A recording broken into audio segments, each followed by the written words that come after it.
बच्चे सबसे पहले तो परिचय, जैसे हम लोग परिचय अपना करते हैं जिससे उसका परिचय करा रहा है। सबसे पहले कह रहा है कि इतिहास से क्या अभिप्राय है, मतलब मीनिंग ऑफ हिस्ट्री।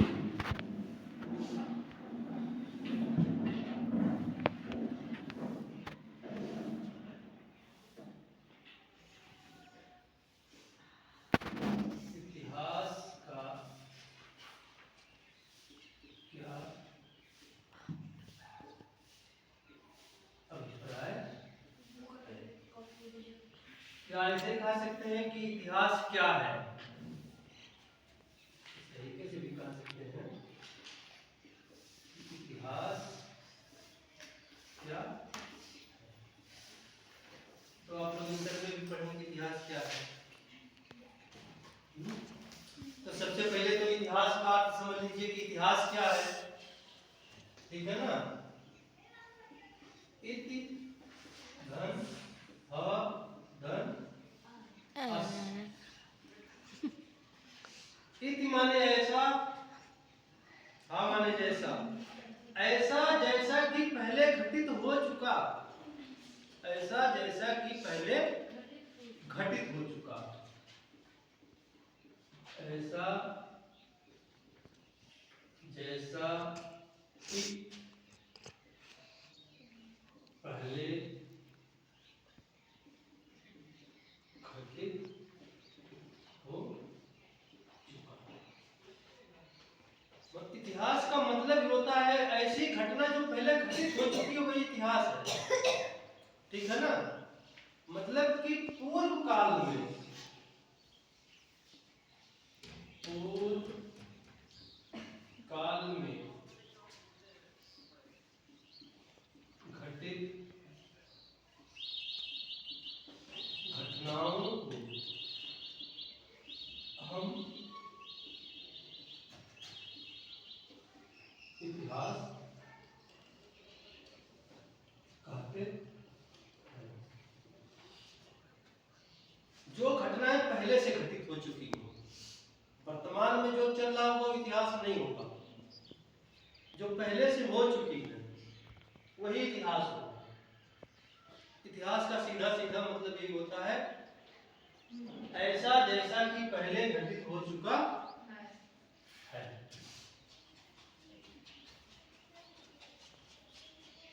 पूर्व काल में घटित घटनाओं को हम इतिहास कहते हैं। जो घटनाएं पहले घटित हो चुकी हैं वही इतिहास है। वर्तमान में अगर हम बात करेंगे तो वर्तमान का कोई इतिहास नहीं होता है, या आने वाला जो है उसे हम इतिहास की श्रेणी में रख नहीं सकते हैं।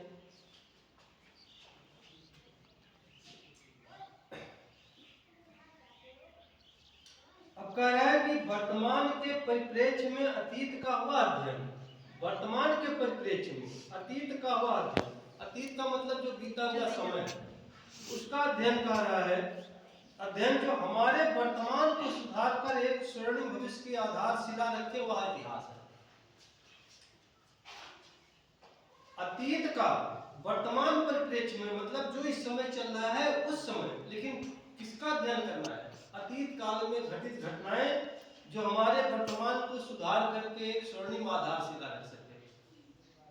हम इतिहास पढ़ते ही इसीलिए, हमको इतिहास पढ़ाया इसीलिए जाता है कि जो घटनाएं पहले घटित हो चुकी हैं, जो क्रियाएं पहले हो चुकी हैं, हम उनसे सीखें। ये ना हो कि हम उसी गलती को दोहराते चले जा रहे हैं, दोहराते चले जा रहे हैं। लोगों ने कैसे किया, कैसे नहीं किया, हम उन सबको पढ़ते पढ़ते हमको ज्ञान हो जाता है कि हमें कौन सी गलतियां नहीं करनी है, या हमें कौन सा काम और अच्छे तरीके से करना है कि हम और आगे बढ़ जाए। पूरा इतिहास यही दिखा रहा है कि जब तक हमारा अपना कोई सगा संबंधी हमसे नहीं टूटा, नहीं अलग हुआ है, तब तक वो हमारे ऊपर विजय नहीं प्राप्त कर रहा है। सिकंदर इतना बड़ा योद्धा था, पूरे विश्व को विजित करके वो चला आया, झेलम नदी तक पहुंच गया, पुरु राजा तक पहुंच गया, उससे लड़ाई भी किया, युद्ध भी हुआ, उसको पराजित भी कर दिया। पराजित करने के बाद जब उसको बंदी बना के जब लोग ले गए, उसकी सेनाएं उसको ले गई सिकंदर के सामने, तो उन्होंने कहा कि बताओ तुम्हारे साथ कैसा व्यवहार किया जाए। तो उसने कहा एक राजा दूसरे राजा के साथ जैसा व्यवहार करता है वही व्यवहार, एक योद्धा दूसरे योद्धा के साथ जैसा व्यवहार करता है वही व्यवहार हमारे साथ होना चाहिए। मतलब कि अगर आप राजा की तरह व्यवहार करेंगे तो आप भी राजा हैं, हम भी राजा हैं, हमारी भी मर्यादा है, आपकी भी मर्यादा है, सबकी अपनी अपनी मर्यादा होती है। तो उस तरीके से अगर आप व्यवहार करना चाहते हैं तो भी ठीक है। और दूसरा योद्धा दूसरे योद्धे के साथ, जैसे एक योद्धा दूसरे योद्धा के साथ जैसे व्यवहार करता है, उस तरीके का अगर आप व्यवहार करना चाहते हैं तो भी अच्छा है, क्योंकि हम तो पराजित हो ही चुके हैं।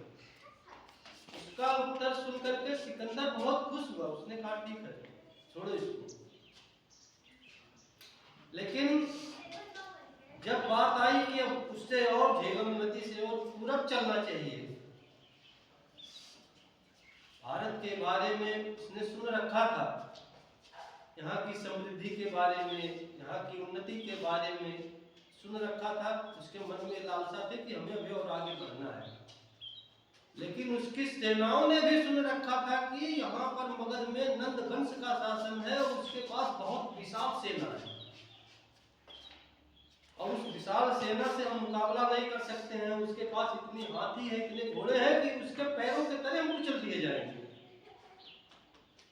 और वहीं उनकी हिम्मत छूट गई, वहीं से वो वापस चले गए, इधर नहीं आए। तो सबकी अपनी अपनी मर्यादा होती है, सबकी अपनी अपनी व्यवस्था होती है।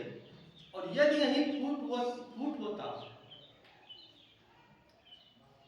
उसको मौका मिलता, वो कमियां उसको पता चलती कि कौन सी कमी है, उसकी सबसे कमजोर नस क्या है, समझ में आता तो आक्रमण कर देता।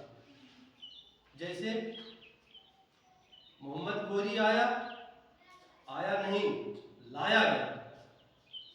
सोच तो रहा, पहले से सोच रहा होगा कि हमको भारत में जाना चाहिए, कुछ करना चाहिए, नहीं मौका पा रहा था। लेकिन यहीं से गए, जयचंद्र महोदय पहुंच गए, आमंत्रित किए उसको। तो आमंत्रित किए होंगे तो पूछा होगा ना कि आखिर हमको आप बुला रहे हो, इतना महान योद्धा, इतना वीर योद्धा है पृथ्वीराज चौहान, मुझसे कैसे जीत पाएंगे? भाई सतयुग में या तो राजा दशरथ शब्द भेदी बाण चढ़ाते थे, कि मतलब आवाज सुन करके वो बाण चलाते थे, जा करके वहीं पे लगता था। और या तो कलयुग में पृथ्वीराज चौहान ही एक ऐसा था कि जो शब्द वेदी बाण चलाते थे। तो इतना वीर पुरुष से सामना करना आसान नहीं था। लेकिन नहीं, जयचंद को तो अपना बदला लेना था। अपना बदले के चक्कर में जब इसके बारे में बताए होंगे, इसकी कमियों के बारे में बताए होंगे, कहे होंगे ना, आश्वासन दिए होंगे कि हम लोग भी आपकी सहायता करेंगे, आपके लिए लड़ाई लड़ेंगे। उनको ये थोड़ी पता था कि आज हम उसके लिए लड़ाई लड़ेंगे, आज हम उसको बुला रहे हैं तो कल के लिए हमारे ऊपर भी वही आक्रमण करेगा। खत्म हो गए सब लोग, धीरे धीरे समाप्त हो गए। और यही स्थिति बाबर के साथ भी हुई। तो जितने भी आक्रांता चाहे जो भी होगा, देखो जब तक उसको कोई अपना घर का भेदी, एक कहावत है कि घर का भेदी लंका ढाए। विभीषण जी राम से आकर के मिले, रावण के बारे में सारी बात बता दिया, कुंभकर्ण के बारे में बता दिया, मेघनाथ के बारे में बता दिया। जब सबके बारे में बता ही दिया, सबकी अच्छाइयों बुराइयों के बारे में सब बता दिया कि कैसे उसके अंदर कौन सी कमी है, कैसे जीतेंगे, तो जीत लिया। अभी घर के लोग ना उठते तो आप लड़ते रहो, कुछ नहीं कर पाओगे। तो इतिहास यही सिखाता है हमको कि जो घटनाएं पहले घटित हो चुकी हैं, हमें उनसे सीख करके आके अपना स्वर्णिम भविष्य तैयार करना है। ये इतिहास है। इतिहास का मतलब ही यही है कि अपना स्वर्णिम भविष्य उससे तैयार करिए। जो गलतियां पीछे हो गई हैं, हमें उसको दोहराना नहीं है। हो गई, अब हमें उससे बच करके रहना है। लेकिन हम बच कहाँ रहे हैं? पहले अंग्रेज आए, फूट डालो, राज करो, उनकी नीति थी। आज हर व्यक्ति वही कर रहा है। दो भाई हैं घर में, दोनों में दो बहनें हैं, आपस में लड़ रही हैं। दो बहुएं हैं आपस में लड़ रही हैं, और मजा कौन लेता है? पड़ोसी ले रहा है, जबकि वो कुछ नहीं देंगे, लेकिन फूट डाल करके आप अपने घर का भेद हमेशा जाओ किसी के पास बैठ करके बताओ, बहुत खुश होगी, दे भाई, अरे ले तेरी चाय पी तू दूंगा ला हो पी दे। आपको एक चाय पिला करके आपके घर का सारा भेद वो ले लेती है। आपसे कहे अरे भैया गेहूं से बिल्कुल सत्य सत्य हम खाबे नहीं कर, लेकिन आपकी बात पूरे गांव में पहुंच जाती है।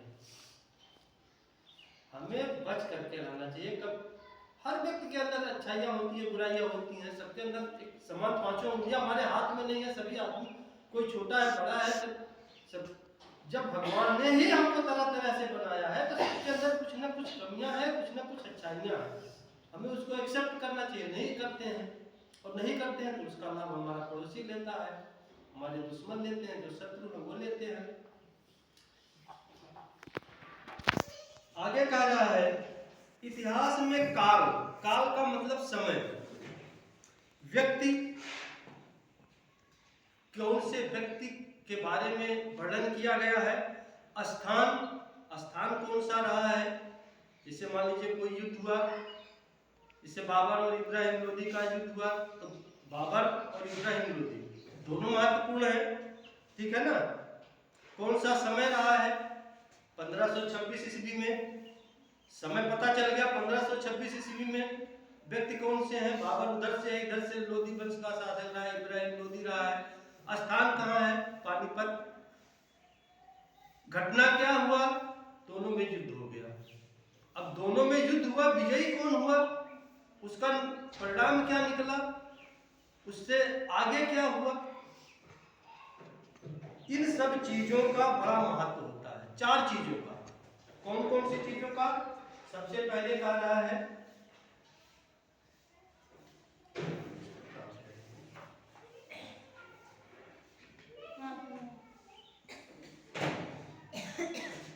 हम लोग केमिस्ट्री में भी इतिहास पढ़ाई जाती है तो केमिस्ट्री से परेशान हो के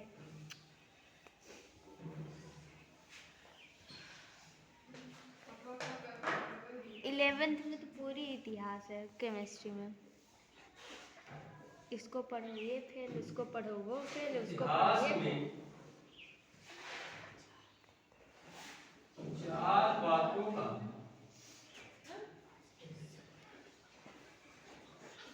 विशेष महत्व होता है। अब 4 बातों में मैंने बताया कि सबसे पहले स्थान,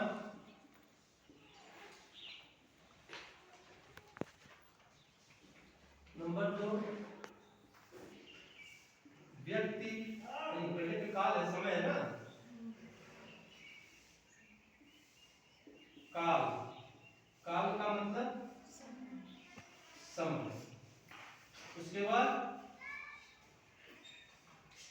बाद है व्यक्ति स्थान, उसके बाद व्यक्ति,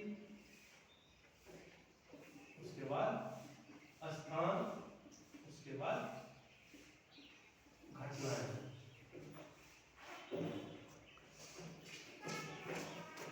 इंटर में भी मैंने आप लोगों को यही बताया था, इतिहास में और कुछ नहीं होता है।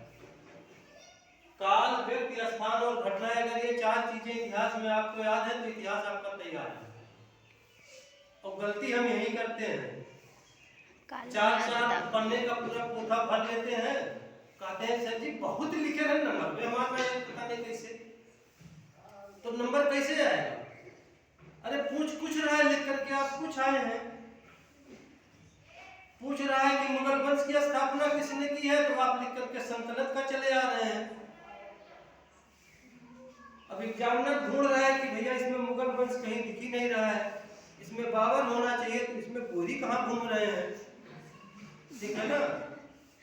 तो जब उल्टा पुल्टा करके आएंगे तब नंबर कहाँ से मिलेगा? तो इन 4 चीजों का, समय, व्यक्ति, स्थान और घटनाएं, इन 4 चीजों का बड़ा महत्व होता है। इनका अगर हम ध्यान रखेंगे तो कभी गलत नहीं होगा। अब इतिहास के साधन कह रहे हैं कि घटनाएं ही इतिहास के साधन है। व्यक्ति अपने काल एवं स्थान पर घटनाओं को अंजाम देते हैं, इसलिए हम कालानुक्रम घटनाओं का अध्ययन करते हैं। मतलब समय के अनुसार पहले हम प्राचीन इतिहास पढ़ते हैं, फिर मध्यकाल में आते हैं, फिर आधुनिक इतिहास में आते हैं। जैसे जैसे समय आता है, पूरा पाषाण काल, मध्य पाषाण, पाषाण काल में जाते हैं सीरियल वाइज। जैसे पाषाण काल में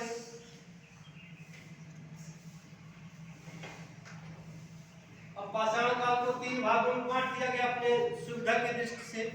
सबसे पहले हमने क्या किया, पूरा पाषाण काल का अध्ययन किया। फिर मध्य पाषाण काल को पढ़ना शुरू कर दिया। उसके बाद नव पाषाण काल,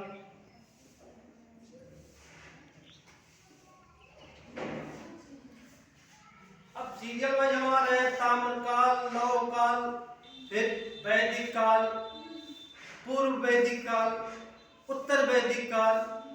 ठीक है ना, धीरे धीरे हम सीरियल वाइज चले आते हैं। वो हमारी सुविधा के लिए, पढ़ने के लिए बहुत आसानी पैदा कर देता है जब हम सीरियल वाइज।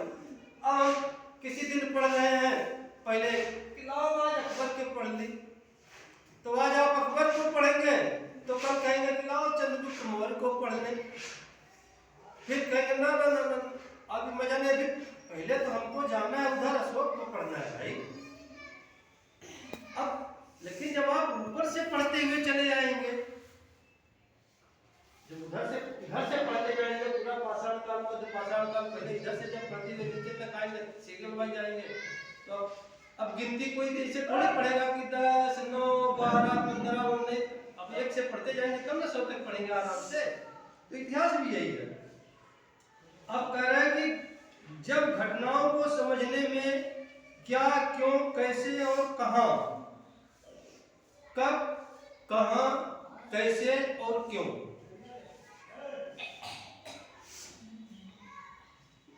कब, कहां, कैसे और क्यों, ये 4 बातें और बड़ा महत्वपूर्ण है इतिहास में। घटनाएं कब हुई, कहां हुई, कैसे हुई और क्यों हुई।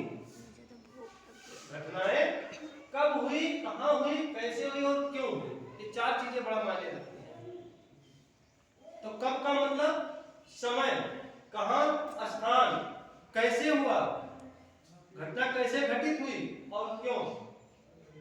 ठीक है ना, इन 4 चीजों का भी बड़ा महत्व होता है, ये अपना महत्व रखते हैं। अगर इसका नहीं पता है तभी हम कुछ नहीं करेंगे, सब गलत हो जाएगा। कब, कहाँ, कैसे, तब इतिहास के साथ दर्शन संयुक्त हो जाता है। दर्शन ये दृश्य धातु से बना है। दृश्य का मतलब देखना, और देखने का मतलब भविष्य के बारे में देखना। जब हम इतिहास को पढ़ते हैं तो हमारा भविष्य हमको दिखाई पड़ने लगता है कि इतिहास में ऐसी घटनाएं हुई हैं, तो हो सकता है कि आने वाले भविष्य में भी ऐसी घटनाएं हो सकती हैं। दर्शन यही सिखाता है हमको। दर्शन कहते हैं कि अरे वो तो आने वाले भविष्य के बारे में बता देता है।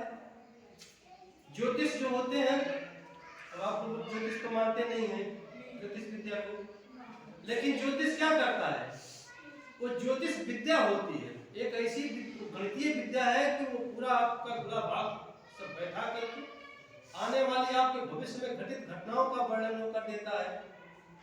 अगर आपका जन्म समय स्थान अगर सटीक है तो आपकी पूरी कुंडली बना करके रख देगा कि आपके जीवन में कब कब कौन कौन सी घटनाएं घटेंगी, आपकी मृत्यु कब होती है। इतना सटीक वो वर्णन कैसे होनी है, वो आपको देगा, वो आपको देगा बना करके ना, और कैसे कोई भी कैसे होनी है ये भी बता देता है। वो ना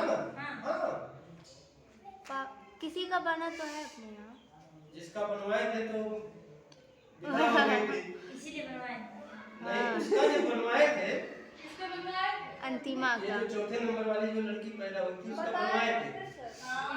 हम जाते थे एक पंडित जी क्या ट्यूशन पढ़ाने के लिए, कोचिंग देने के लिए उनके बच्चों को, उनके पोती पोता को। तो जब पैदा हुई तो पूछने लगे हमसे, तो बताए, तो कहे अच्छा ठीक है, समय में लिख करके हमको दे दो। तो हम कहेगा कहे लाए देखे, तो जब बनाए नहीं तो जब हमसे पूछे कहे अरे रख लो ठीक है, अरे हम कहे कुछ तो बता दीजिए, कहे नहीं ठीक है कुछ है नहीं। और उसके बाद आपको खुद देख लेना चाहिए था। नहीं अरे ऐसे वो नहीं भाषा देख हम लोग पाते। नहीं समझ पाते हैं भाई, कैसी भाषा होती है? जिस भाषा में वो लोग लिखते हैं, जो गणितीय विद्या लिखते हैं, तो इसीलिए तो बताते नहीं, मरने तो मरने जिस वाले दिन जब उसकी नहीं मृत्यु हो बताते। गई, तो जब उसके दूसरे दिन फिर तीसरे दिन जब हम गए पढ़ाने के लिए, तो हमसे कहे कि अरे बेटा तुम्हारी जो बच्ची थी वो है कि नहीं है? तो हम कहे कौन सी, कहीं जो पैदा हुई थी? तो हम कहे नहीं, तो परसों गुजर गई। तो कहे मुझे पता था इसलिए हम बताए नहीं, तो उसमें सब लिख दिया था। पहला में से इंसान दुखी होकर मरना मैं इतना बार कहीं इसीलिए मैं बता नहीं रहा था, कहीं निश्चित था एकदम अखबारी थी। तो ऐसे हमारे यहाँ एक प्रिंसिपल साहब थे, वो भी एक्सपायर हो गए, एक पांडे जी थे, और शुगर के बड़े पेशेंट थे। तो जब उनसे हम लोग बात कहते थे कि आप सब परेशान होने की जरूरत नहीं है, हमारी मृत्यु निश्चित है, हम उसी दिन मरेंगे वहीं मरेंगे। अरे इतना कॉन्फिडेंस, कहीं हमारे कुंडलियों को लिखा है। तो पढ़ लिए थे क्या? और बस्ती से दवा ले, बस्ती से, हाँ बहुत विद्वान थे वो भी, मैथ भी बहुत अपने अच्छा समय पढ़ाते में थे। वो तीन विषय से एमए थे। अब है कि नहीं? नहीं, मर गए। और मैथ कितना अच्छा। वो बस्ती से दवा लेकर के जा रहे थे, और उतर करके अपने लड़के से कहे कि रुको यहीं पे, पहले चाय वाय पिएंगे तब घर चलेंगे। और वहीं रुके, वहीं चाय पी, वहीं मर गए। तो ऐसा नहीं है, अगर आपके पास सब कुछ सही है तो ये घटनाएं होती हैं, विद्या होती है। चलिए उधर हम नहीं जाएंगे बहुत ज्यादा, इधर देखिए। तो दर्शन का मतलब यह है, दर्शन आप पुरानी बातों को जानते हैं, सीखते हैं, उससे आपको नई चीजों के बारे में पता चल जाता है। इतिहास के साथ दर्शन जुड़ने पर इतिहास विज्ञान सम्मत हो जाता है। कादा हम लोग पढ़े थे कि क्या इतिहास विज्ञान है, या हम विज्ञान को इतिहास कह सकते हैं? तो दोनों चीजें हैं इसमें। इतिहास में विज्ञान जुड़ा है, और विज्ञान से भी इतिहास जुड़ा है। हर विषय एक दूसरे से जुड़े हुए, अगर एक दूसरे से जुड़े नहीं हुए होंगे तो अधूरे हो जाएंगे, वो पूरे नहीं हो सकते कभी भी। अतीत में घटित घटनाओं की सत्यता की हम वैधानिक तरीके से जांच करते हैं, और हमारी घटनाओं की खोज प्रणाली वैज्ञानिक होती है। अभी इसको बता रहा हूँ कैसे होता है। एवं हम घटनाओं के प्रस्तुतिकरण में कला का सहारा लेते हैं। इतिहास को इसीलिए कला एवं विज्ञान का सुंदर समन्वय माना गया। अब कह रहा है इतिहास को जानने के लिए जब तक हम विज्ञान का सहारा नहीं लेंगे, जब तक हम कला का सहारा नहीं लेंगे, तब तक इतिहास हम समझ ही नहीं पाएंगे। जैसे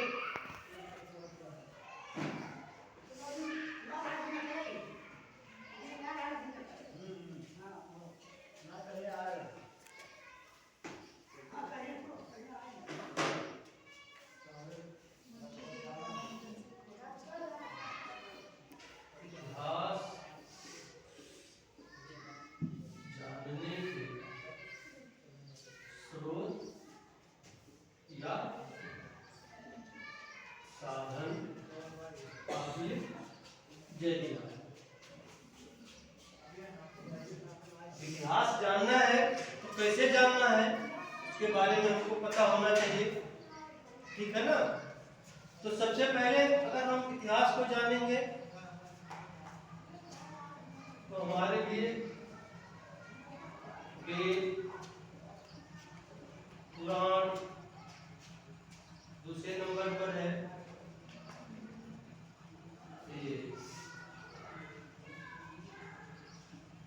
पाषाण, कालीन, मूर्तियां, मृदभांड,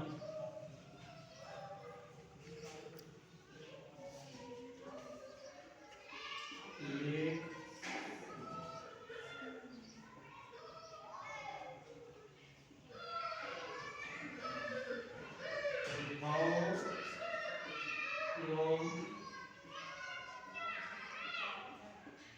शिलाओं पर बने लिपि चित्र। चित्र, उसके बाद ये गुफाओं शिलाओं पर बने चित्र हो गए, लेख हो गया, और लिपि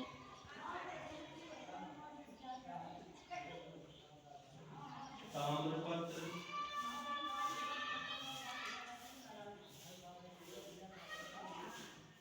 ताड़पत्र। ताम्र मतलब तांबे के बहुत सारे पत्र मिले हैं और ताड़पत्र भी मिले हैं, ठीक है ना। मिट्टी के बर्तन हो ही गए,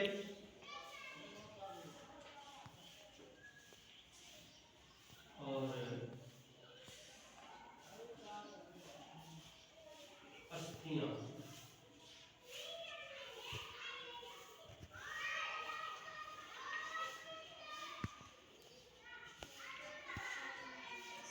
की कहानी नहीं निकाल दीजिए। अब ये सारी चीजें, इतनी सारी चीजें हैं जिसमें लेख भी हैं, वेद है, पुराण है हमारे जो है, ठीक है ना।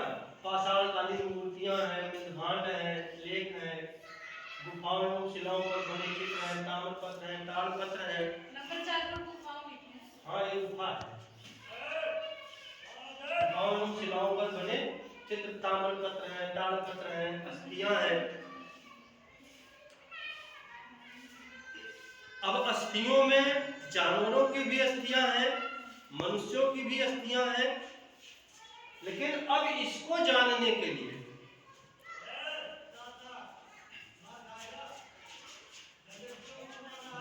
और वृक्षों के तने, ये भी कहीं ना कहीं से हमको जानकारी उपलब्ध करा देते हैं। जो छोटे हैं, मोटे मोटे, उनसे भी पता चलता है। नंबर 5 पे ताम्रपत्र और ताड़पत्र, नंबर 6 पे अस्थियां हैं और वृक्षों के तने। अब कह रहा है कि देखिए कला और विज्ञान दोनों का सम्मिलित रूप है। कैसे सम्मिलित रूप है? अब अस्थियों के बारे में अगर हमें जानना है तो इसके लिए कार्बन पद्धति है, C14 विधि है, ये कार्बन विधि है। कार्बन विधि से ही पता चलता है कि अस्थियां कब की हैं, कितनी पुरानी हैं, किस काल की हैं। तो ये समय जानने के लिए विज्ञान का सहारा लेना पड़ता है। यदि विज्ञान का सहारा हम नहीं लेंगे, वृक्षों के तनों के बारे में विज्ञान का ही सहारा लेना पड़ेगा, उसी का मेथड लेना पड़ेगा, तभी पता चलेगा, ठीक है ना। और गुफाओं एवं शिलाओं पर जो बड़े चित्र होते हैं, इसमें हमें कला का सहारा लेना पड़ेगा कि किस काल का, और वो कहां से पता चलेगा? लेखों से पता चलेगा। तो ये कला और विज्ञान दोनों का सम्मिलित रूप होता है। जब तक इन सारी चीजों का ज्ञान नहीं होगा तब तक हम इतिहास को समझ ही नहीं पाएंगे। बस और इसमें किंवदंतियां भी हैं, एक और है किंवदंतियां। किंवदंतियां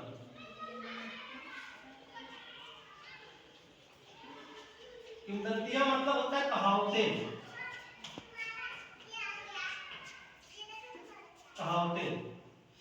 हम लोग पहले बाबा को हमारे जब हम लोग छोटे थे तो सुनाते थे किस्सा कहानियां।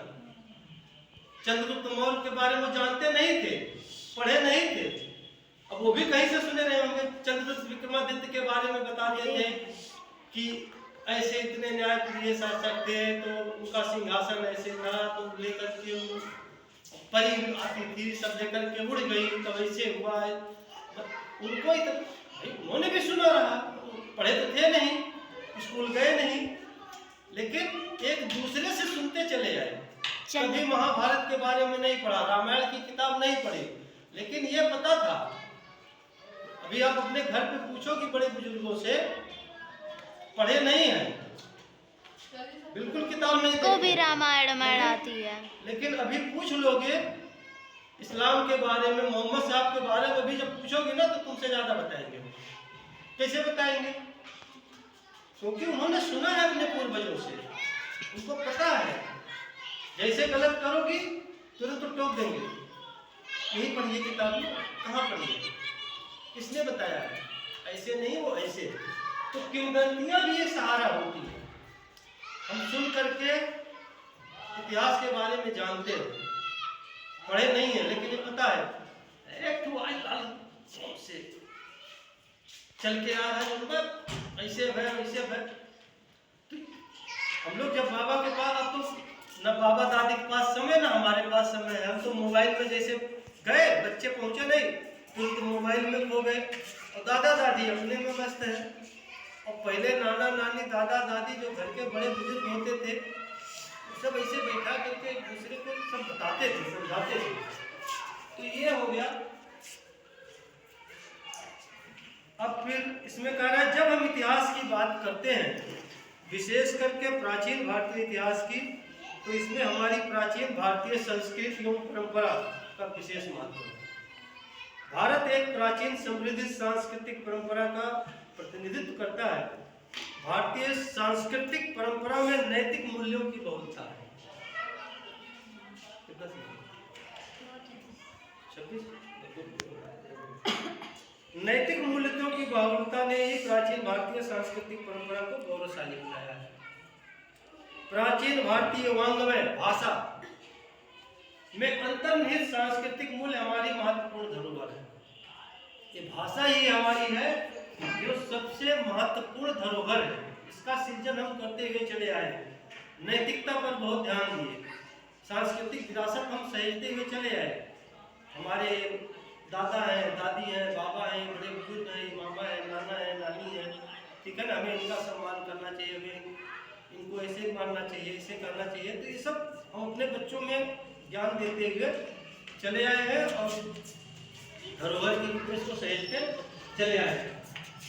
अब पढ़ाएंगे, चाहे शाम कितनी बार पढ़ाया जाएगा, जैसे भी व्यवस्था हो। संस्कृत माने है कल्चर, सभ्यता, ठीक है ना। अब इसी को हम लोग